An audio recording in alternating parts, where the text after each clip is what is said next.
First off, I want to thank you very much for coming in here. I want you to know that you're a valued part of your child's education. I would like you and I to be able to work together as a team to meet your child's educational needs. So if you have any concerns or whatever, please feel free to let me know so we can kind of work on those. You'll be as we get started in this process, you will be asked some questions about your student, about what kind of goals you want for them, and any concerns that you might have or any strengths that you see. So first off, let's get started. Here is a copy of your procedural safeguards. You're required to get those at least once a year. And I'm just going to kind of walk you through this process of how I expect this to go. And if you have any questions, just let me know. So first off, I need you to know that I need your written consent to be able to get this process started. So once you sign this piece of paper, there's a certain time limit of when all of this stuff has to be placed. So basically, this gives me permission to go gather all of your students' records. So I can talk to their teachers, I can compile any data that will help us come to the conclusions of how we're going to solve the problems that we're seeing in the classroom.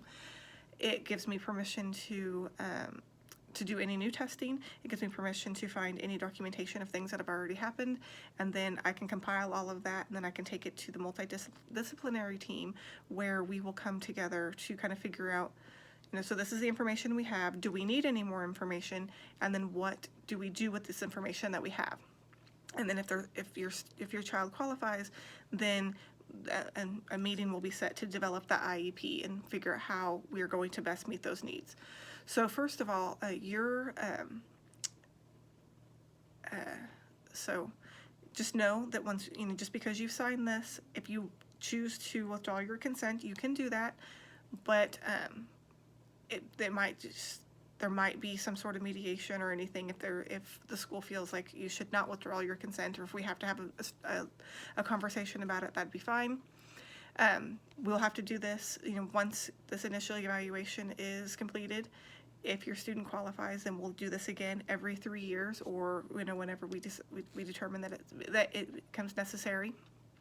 And you will be part of that decision, and you'll be part of we'll have another one of these meetings where you sign all this paperwork to go through that reevaluation process.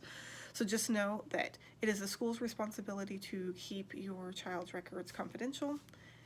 We don't share that information with anybody unless we get your permission to do so. So like if for some reason we needed to contact your child's doctor, you will be notified before that happens. And then you also can request a documentation of copies of everything that we come up with as part of your rights. So you just have to call the school, and then we have to compile that, and you will sign that you've received it. And then after this evaluation is completed, if for some reason you are not confident with the results, or you want somebody else to look at it, you do have some rights in that area too.